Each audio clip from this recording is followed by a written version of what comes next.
উপনির্বাচনে জয়ী দুই তৃণমূল প্রার্থী তাদের শপথ গ্রহণ কবে সবটা জানা যাবে আগামীকাল। কেউ যদি ভেবে থাকেন আমরা অসহায় তাহলে ভুল ভাবছেন। বিধানসভা রাজ্যপালের উপর নির্ভর করে না, জানালেন বিধানসভার অধ্যক্ষ বিমান বন্দ্যোপাধ্যায়। আগামীকাল বিধানসভায় বিশেষ অধিবেশন ডেকেছেন অধ্যক্ষ। আমি আরেকবার আপনাদের বলবো, বিধানসভার অধ্যক্ষ বিমান বন্দ্যোপাধ্যায় তিনি বলছেন উপনির্বাচনে জয়ী দুই তৃণমূল প্রার্থীর কবে হবে শপথ গ্রহণ সবটা আগামীকাল জানা যাবে। তিনি একথাও বলছেন যে কেউ যদি ভেবে থাকেন যে আমরা অসহায় তাহলে ভুল ভাবছেন। বিধানসভা রাজ্যপালের উপর নির্ভর করে না, জানিয়েছেন বিধানসভার অধ্যক্ষ। আগামীকাল বিশেষ অধিবেশন ডেকেছেন অধ্যক্ষ। আরো বিস্তারিত আমাদের এই নিয়ে জানাবেন, ফোন লাইনে রয়েছেন আমাদের প্রতিনিধি কৃষ্ণেন্দু অধিকারী। তার মানে কি এটা বলা যায় কৃষ্ণেন্দু, বিধানসভার অধ্যক্ষের এই মন্তব্যের মধ্যে দিয়ে কোথাও একটা এই ইঙ্গিত ক্রমশ স্পষ্ট হচ্ছে যে সায়ন্তিকা বন্দ্যোপাধ্যায়, রেয়াত হোসেন সরকারের শপথ গ্রহণ নিয়ে কয়েকদিন ধরে যে টানা জটিলতা চলে আসছে, সেই জটিলতার এবার অবসান হতে চলেছে। দেখো, সেই সম্ভাবনা তৈরি হয়েছে, কারণ আজকে একদম স্বল্প নোটিশে আজকে বিধানসভার অধ্যক্ষ আগামীকাল বিশেষ অধিবেশন ডেকেছেন। দুপুর 2টোর সময় সেই অধিবেশন হবে এবং তার আগে বিজনেস অ্যাডভাইজারি কমিটির বৈঠক হবে 12টা নাগাদ। এবং যেখানে বিশেষ আইন বলেই বা বিধি বলেই অধ্যক্ষ এই বিশেষ অধিবেশন ডেকেছেন এবং জরুরি ভিত্তিতে ডেকেছেন। কেন ডেকেছেন সে বিষয়ে অধ্যক্ষ জানাচ্ছেন, প্রথমত যে সমস্ত স্ট্যান্ডিং কমিটিগুলো রয়েছে, একাধিক স্ট্যান্ডিং কমিটি রয়েছে, সেগুলোর মেয়াদ শেষ হয়ে যাচ্ছে। সেই স্ট্যান্ডিং কমিটির সদস্যরা কাজ করতে পারবেন না 8ই জুলাইয়ের পর।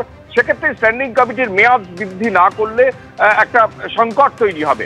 সেক্ষেত্রে এই পরিষদীয় মন্ত্রী শোভনদেব চট্টোপাধ্যায় একটা চিঠি দিয়েছেন স্পিকারকে এবং তারই ভিত্তিতে এবং এই বিধি বলে বিশেষ অধিবেশন ডাকা হয়েছে কালকে। এবং সেই বিএ কমিটির বৈঠকেই কালকের এই অধিবেশন সম্পর্কে বিশদে আলোচনা হবে, তার কন্টেন্ট নিয়ে আলোচনা হবে এবং সেখানেই এই দুই বিধায়কের শপথ নিয়ে আলোচনা হতে পারে বা সেই সম্ভাবনা তৈরি হয়েছে, এমনটাই বিধানসভা সূত্রে জানা যাচ্ছে। তুমি জানো যে এই বেশ কয়েকদিন ধরে বিধানসভার আম্বেদকর মূর্তির পাদদেশে দুই বিধায়ক সায়ন্তিকা বন্দ্যোপাধ্যায় এবং রেয়াত হোসেন তারা ধর্নায় বসে আছেন এবং এই সংঘাত রাজ্যপাল এবং রাজ্যের সংঘাত একদম আদালত পর্যন্ত পৌঁছেছে। এবং সেখানে এর নিরাময় কিভাবে হবে, এর সমাধান কিভাবে হবে, এবং সেক্ষেত্রে একটা সম্ভাবনা তৈরি হয়েছে যে বিশেষ অধিবেশন আগামীকাল যে হবে তার আগে যে বিজনেস অ্যাডভাইজারি কমিটির যে বৈঠক হবে সেই বিএ কমিটিতে সিদ্ধান্ত হতে পারে এই শপথ নিয়ে। যদিও এখনো পর্যন্ত আগে থেকে এই বিষয়ে স্পিকার মন্তব্য করতে চাননি, সেই সম্ভাবনা তৈরি হয়েছে।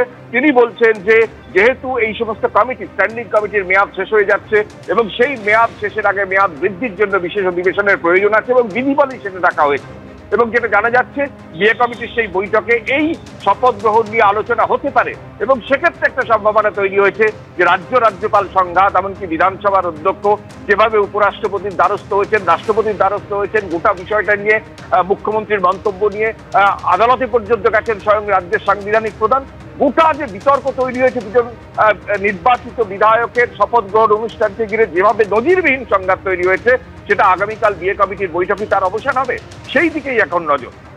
নিঃসন্দেহে সেদিকে নজর থাকবে এবং আগামীকাল কি হতে চলেছে নিঃসন্দেহে গোটা রাজ্যের সেদিকে নজর রয়েছে। আমি এইখানে দর্শকদের দেখাতে চাইবো যে বিধানসভার অধ্যক্ষ বিমান বন্দ্যোপাধ্যায় তিনি ঠিক কি বলেছেন। আগামীকাল আমাদের যে বিধানসভা অধিবেশন ডাকা হয়েছে মূলত আমাদের এই কমিটির এক্সটেনশন করবার জন্য যে মোশনটা আমাদের কাছে এসছে। পারবে না, ন্যাচারালি যদি তাদের ওত না হলে পরে তা থাকতে পারবেন না। কিন্তু স্যার একটা জায়গা থেকে যায় কি শপথ নেওয়ার মানে নিয়ম যদি দেখা যায়, যদি অধিবেশন যা হবে সব কালকে হবে, আজকে এখানে কিছু বলা যাবে না। আমরা কালকে 12টার সময় বসবো বিজনেস অ্যাডভাইজারি কমিটির মিটিংয়ে, তারপর আমরা সিদ্ধান্ত গ্রহণ করব কি হবে না হবে। যিনি মামলা করেছেন আমাদের যে দুজন নবনির্বাচিত সদস্য রয়েছে তাদের নাও কেন মামলা করেছেন, আমি তো জানি না এটা কি দাঁড়াচ্ছে ব্যাপারটা, আমি কিছু বুঝতে পারছি না। সলিউশন আমাদের আইন অনুযায়ী সলিউশন হবে, এ তো গায়ের জোরে সলিউশন হওয়ার কিছু না, কোনো আবেগে সলিউশন হবে না। আমাদের রুলস প্রোভাইড করা আছে যা, সেই রুলস অনুযায়ী কনস্টিটিউশন অনুযায়ী সমাধান তো একটা বেরোবেই। বিধানসভা is not helpless in the hands of governor, that much I can say.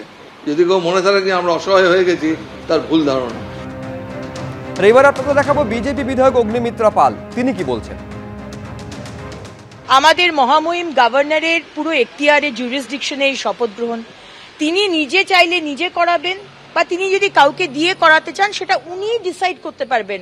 Speaker মহোদয় বা ডেপুটি স্পিকার বা চিফ মিনিস্টার কিন্তু এটা ডিসিশন নিতে পারেন না। এখন দেখুন এখানে তো সবকিছুই সম্ভব, কারণ আমাদের মুখ্যমন্ত্রী এবং মুখ্যমন্ত্রীর কথায় আমাদের স্পিকার মহোদয় চলেন, সংবিধান মানেন না। সংবিধান হাতে নিয়ে যে মুখ্যমন্ত্রী ভাঙচুর করেন বিধানসভায়, সেখানে সবকিছুই হতে পারে।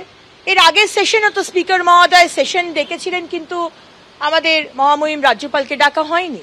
সুতরাং আজকে যদি এইভাবেই যদি মানে আমি অবাক হব না যদি শপথ গ্রহণের বিষয়টিও উনি করে নেন, আমরা অবাক হব না খুব একটা।